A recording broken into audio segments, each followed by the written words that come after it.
انگوٹھی یا لاکٹ وغیرہ میں اللہ تعالیٰ کا نام یا دعائیہ کلمات نقش کروا کر پہننا جائز ہے، البتہ جس انگوٹھی یا لاکٹ وغیرہ پر ایسے نقش موجود ہوں اسے پہن کر بیت الخلاء میں جانا مکروہ ہے۔ اسے یا تو باہر رکھ کر جائے، یا باہر رکھنے کی کوئی جگہ موجود نہ ہو تو پھر جیب میں یا کپڑے میں لپیٹ کر چھپا کر بیت الخلاء میں جانا چاہیے۔ نبی پاک صلی اللہ علیہ وسلم سے یہی طریقہ ثابت ہے۔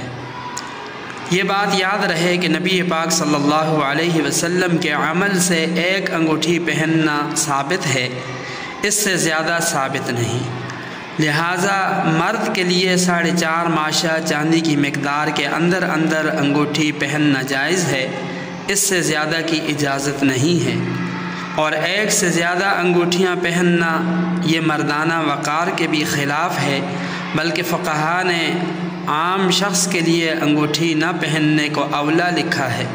یعنی نہ پہنے تو یہ زیادہ بہتر ہے۔ جہاں تک لاکٹ اور سونے کی انگوٹھی کا تعلق ہے تو یہ تو مردوں کے لیے سرے سے جائز ہی نہیں۔